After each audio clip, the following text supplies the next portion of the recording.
వేణుగోపాల్ గారు అయితే ఇక్కడ కనిపించేది ఏంటంటే యూజువల్లీ మనం అంటే రిథమెటిక్గా ఉంటుందని మనం వాడతాను. గెలుపు గుర్రాలన్నీ అక్కడి నుంచి అక్కడికి వెళ్ళిపోతున్నాయి అంటున్నారు. కానీ ఆ గెలుపు గుర్రాలను నడిపించిన సైనికులని ఈ పార్టీలు మర్చిపోతున్నాయి అన్నది ఒక కీలకమైన వ్యాఖ్య. ఎందుకు కేవలము అధికారము లేకపోతే గెలిచే అవకాశం ఉంది, గెలుపు గుర్రాలు అని చెప్పి ఈ పేర్లు చెప్పుకొని ఎప్పటి నుంచో దశాబ్దాల కాలం నుంచి ఆ సీటుని అంటిపెట్టుకొని వర్క్ చేసిన వాళ్ళు కానీ దానికోసమని పనిచేసిన నాయకులు కార్యకర్తలు ఇద్దరు వాళ్ళందరినీ పార్టీలన్నీ మోసం చేస్తున్నాయని అనుమానం వస్తుంటుంది. దాన్ని మీరేమంటారు? పార్టీ కార్యకర్తలకు పార్టీ ఇచ్చినటువంటి పిలుపును వాళ్ళు తీసుకొని ఆస్తులు అమ్ముకొని పిల్లల మీద ఉన్నటువంటి తులమో 2 తులాలు బంగారంతో కూడా తీసుకెళ్ళి నేతకు కనపడాలి, మా లోకల్ లీడర్ కనపడాలి, నేను పని చేస్తున్నా అని చెప్పి తిండి తినక పనిచేసే కార్యకర్తల గురించి నాకు తెలుసు. వాళ్ళని కాదని సూట్ కేసులు ఉన్నటువంటి నేతలకు సీట్లు ఇస్తున్నారంటే ప్రతి పార్టీ అలా టికెట్ ఇస్తున్న ప్రతి పార్టీ నియంతృత్వ పార్టీయే అని చెప్పి నేను ఖచ్చితంగా ఒక స్టేట్మెంట్ ఇవ్వదలుచుకున్నాను. ఎందుకంటే కార్యకర్తల శ్రమను గుర్తించకుండా, పార్టీని నిలబెట్టినటువంటి వాళ్ళని గుర్తించకుండా ఈరోజు అక్కడ ఇక్కడ అవినీతి కార్యకలాపాలకు పాల్పడి ఇన్కమ్ ట్యాక్స్లు ఎగ్గొట్టి ప్రజల సొమ్మును దోచుకొని సహజ వనరులను దోచుకొని ఎక్కడ ఎంత డబ్బు పెట్టినామో తెలియని పరిస్థితులలో వాడికో వీడికో వాడి మొక్కన కొట్టి వీడి మొక్కన కొట్టి మళ్ళీ పార్టీలు మారి అధికారాలు మారినా వాళ్ళే వచ్చి ప్రజల మీద బలవంతంగా కార్యకర్తల మీద కూర్చునేటటువంటి నాయకులను ఖచ్చితంగా ఓడగొట్టాల్సినటువంటి బాధ్యత ప్రజలపైన ఉంది, ఓటర్లపైన ఉందని మీ ద్వారా నేను పిలుపునిస్తున్నాను. అయితే ప్రస్తుత పరిస్థితుల్లో అంటే అంటే చాలా కీలకమైన వ్యాఖ్యలు అండి. ఇప్పుడు మనం ఏమనుకుంటున్నాము, సరే వీళ్ళు వెళ్ళడానికి కారణాలు, వాళ్ళు తీసుకోవడానికి కారణాలు ఏమున్నా సరే గతంలో బీఆర్ఎస్ పార్టీగా చేసిన కొన్ని తప్పులు, లేకపోతే కాంగ్రెస్ పార్టీ ఇప్పుడు బీఆర్ఎస్ పార్టీ ఏదైతే ఉందో అందులో ఉన్న నాయకుల మధ్యలో ఉండే ఆ పొరపచ్చాలో లేకపోతే ఆ సఫకేషన్ అన్న కారణంగా కూడా చాలామంది నాయకులు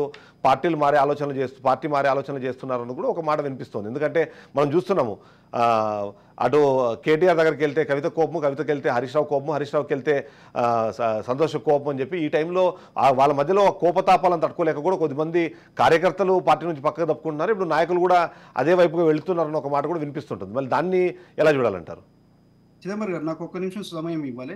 మా కైలాష్ అన్న కూడా ఏమనుకోవద్దు. 10 సంవత్సరాలు అధికారంలో ఉన్న తర్వాత ఆ పార్టీ పైన కానీ కుటుంబం పైన కానీ ఇలాంటి ఆరోపణలు రావడం సహజం. అవి ఎప్పటి నుంచో ఉంటాయి. ఇప్పుడు అధికారంలోకి వస్తారో రారో, ఇప్పుడైతే మారాలంటే నేను కొన్ని ఆరోపణలు చేసిపోవాలనేటటువంటి దానిలో కొందరు నేతలు పదవులను ఆశించో లేకపోతే ఇంకా పదవులకు అంటుపెట్టుకుని ఉండాలనేటటువంటి చేసే ప్రకటనలు అట్లా ఉంటాయి. మన బీసీ నాయకులుగా ఉన్నటువంటి విహెచ్ హనుమంత్ అన్న నిన్న మొన్న ఒక స్టేట్మెంట్ ఇచ్చాడు. మీరు చూడండి, అంత పెద్ద నాయకుడికే ఈరోజు కాంగ్రెస్ పార్టీలో ఉన్నటువంటి ఒక మంత్రి నాకు అడ్డుపడతా ఉన్నాడు, నన్ను ఎదగకుండా చేస్తా ఉన్నాడు అని ఒక స్టేట్మెంట్ ఈ 90 రోజుల్లోనే వచ్చింది. అలాంటి కొంతమంది కార్యకర్తలు చేశారు. ఈ టికెట్ల కేటాయింపు పూర్తయిన తర్వాత అలాంటి స్టేట్మెంట్లు ఇంకా ఎక్కువ రావడానికి ఆస్కారం ఉంటుంది. అలాంటి సమయంలో ఇవాళ కేసీఆర్ గారి పైన బీఆర్ఎస్ పైన వచ్చాయంటే అలా ఆశ్చర్యపోవాల్సినటువంటి అవసరం ఏం లేదు చిదంబరం గారు. ఇవి వస్తూనే ఉంటాయి. మనం ఏమంటున్నామంటే దాంతో పాటుగా రేపు టికెట్ల కేటాయింపు అనేటటువంటిది పూర్తయిన తర్వాత వచ్చేటటువంటి స్టేట్మెంట్లు ఏవైతే ఉంటాయో అవి చాలా ఘోరంగా ఉండడానికి ఆస్కారం ఉంటుంది. ఆరోపణలు చాలా ఘోరంగా వేయడానికి ఆస్కారం ఉంటుంది. వీళ్ళు 100 రోజుల కింద జరిగినటువంటి ఎన్నికల ప్రచారంలో ఆయా నేతలు పోటీ చేస్తున్నప్పుడు ఈ పార్టీలకు సంబంధించినటువంటి ప్రధానమైనటువంటి అధికార పక్షం వైపు ఉన్నటువంటి కానీ ప్రతిపక్షం వైపు ఉన్నటువంటి వాళ్ళు కానీ పార్టీల అధినేతలుగా ఉన్నటువంటి వాళ్ళు చేసినటువంటి ఆరోపణలు ఏంటి అభ్యర్థుల పైన, ఇవాళ వాళ్ళని తీసుకొచ్చి టికెట్లు ఇచ్చి మళ్ళీ వాళ్ళ తరపున ఆహా ఓహో మహానుభావుడు ఇంతకు మించిన ప్రజాసేవకుడు లేడు అని చెప్పి మీరు మన ఇక్కడ ఉన్నటువంటి కైలాష్ నేత లేకపోతే నరేష్ సోదరులు, అలిజపూర్ శ్రీనివాస్ సోదరులు వీళ్ళంతా మీరు ఆ కట్టెలు పట్టుకొని జెండాలు పట్టుకొని కిందనే ఉండండి, ఈ పైకి కొత్త వాళ్ళని తీసుకొచ్చినాం, రాజపుత్రులను తీసుకొచ్చాం అని చెప్పి ప్రకటనలు ఇస్తారు. మరి ఎవరి తలకాయ ఎక్కడ పెట్టుకోవడానికి ఆస్కారం ఉంటుంది? రాజకీయాల్లో ఖచ్చితంగా మీ మీ మీ ప్రశ్న ప్రయత్నం నాకు అర్థమవుతుంది చిదంబరం గారు. ఇక్కడ మనకు 17 సీట్లలో ఎన్ని వస్తాయనే సంఖ్యను వీళ్ళు చూస్తున్నారు కానీ కార్యకర్తలని ఎంతమందిని నిలబెడదాం అనేటటువంటిది ఈ రోజు ఏ పార్టీకి లేదనేది మనకు కనపడుతుంది. అది ఇక్కడ సీట్ రాకపోతే అక్కడ సీట్ రాకపోతే ఇక్కడ. ఇప్పుడు నేను చెప్పమంటే చెప్తాను, ఒక 25 నుంచి 28 పేర్లు చెప్తానండి. ఈ 3 పార్టీల్లో 3 ప్రధానమైన పార్టీల్లో ఏదో ఒక పార్టీ నుంచి వాళ్ళకి టికెట్ వస్తుంది. వాళ్ళు ఏ పార్టీలో ఉన్నారో టికెట్ ఎక్కడ వస్తారో కూడా తెలియదు. అంటే ఆలోచన చేయండి మీరు. అంటే వ్యాపారము, డబ్బు, సూట్ కేసులు, మాఫియా, బెదిరింపులు, అవసరమైతే రిగ్గింగులు, ఇవి చేసేటటువంటి ఆస్కారం ఉన్నటువంటి నేతలకే టికెట్లు వస్తాయి తప్పితే మీరు ఎందుకంటే ఇక్కడ 17 సీట్లలో ఒకటి సరే ఓల్డ్ సిటీ ఏం జరుగుతుంది రేపు తర్వాత విషయం.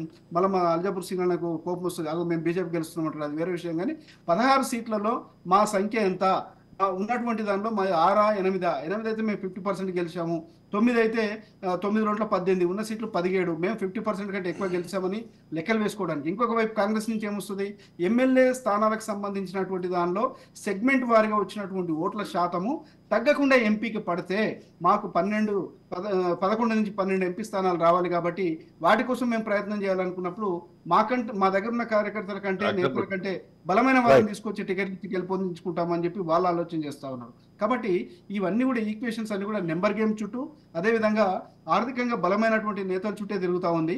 మీరు చూడండి, అట్లా అనుకుంటే ఆర్థికంగా అనుకుంటే ఇప్పుడు మామూలుగా వినే ప్రకారం కూడా 10 సంవత్సరాల అధికారంలో ఉన్న పార్టీ డబ్బులు ఖర్చు పెట్టడంలో వెనక్కి పోతుందా? ఈ రోజు నిజంగానే అసెంబ్లీని ఇప్పటికే కోల్పోయిన నేపథ్యంలో పార్లమెంట్లో అయినా మన ప్రాతినిధ్యం ఎక్కువగా లేకపోతే పార్టీ మరింత కష్టాలు పడుతుంది అనే అవకాశం ఉన్న నేపథ్యంలో అలాంటి అవకాశం నిజంగానే డబ్బులు ఖర్చు పెట్టేటప్పుడు బీఆర్ఎస్ పార్టీ దాన్ని వదులుకునే ప్రయత్నం అయితే చేయకపోవచ్చు కదా. అలాంటి ఒక రిస్క్ తీసుకునే అవకాశం తక్కువ కదా. ఎస్, ఇక్కడ 2 అంశాలు ఉన్నాయండి. మీరు మళ్ళీ నేను చెప్పదలుచుకున్నటువంటిది ఏంటంటే, బీఆర్ఎస్ పార్టీకి ఒకవేళ గతంలో ఉన్న ఎంపీ స్థానాలు వచ్చినా వాటికి దగ్గరగా వచ్చినా చూసారా, ఇప్పుడు కాంగ్రెస్ 90 రోజుల్లోనే 100 రోజుల్లోనే వాళ్ళ పని అయిపోయింది, మాకు ఇన్ని స్థానాలు వచ్చాయంటే రాబోయేటటువంటిది మేమే అని చెప్పి వీళ్ళు చెప్పుకుంటారేమో అనేటటువంటి ఒక భయం కాంగ్రెస్ లో నెలకొన్నది. ఒకవేళ కాంగ్రెస్ కు ఈ అసెంబ్లీ సెగ్మెంట్ల వారీగా వచ్చేటటువంటి 12-13 సీట్లు కనుక వాళ్ళు గెలుపొందే పరిస్థితి వస్తే, మేము అసెంబ్లీ కంటే ఎక్కువ ఓట్ల శాతం తెచ్చుకున్నాము, సీట్లు తెచ్చుకున్నాము, చూసారా మా యొక్క పాలన, ఈ 100 రోజుల పాలనను ప్రజలు ఆమోదం తెలిపారని చెప్పి వీళ్ళు క్లెయిమ్ చేసుకుంటారు. బీజేపీ ఏం చేస్తా ఉంది, మేము గతంలోనే 2019లోనే 4 సీట్లు తెచ్చుకున్నాము, అసెంబ్లీలో మా 8 స్థానాలు పెరిగాయి, ఓటింగ్ శాతం పెరిగింది, నెంబర్ గేమ్ తో ఎవరికి వాళ్ళు సాటిస్ఫై అయ్యే ప్రయత్నం చేసే తప్ప పెద్దగా ఉండకపోవచ్చు. అయితే అల్లెపురం శ్రీనివాస్ గారు మళ్ళీ చర్చకు వచ్చే అవకాశం ఉంది చిదంబర్ గారు.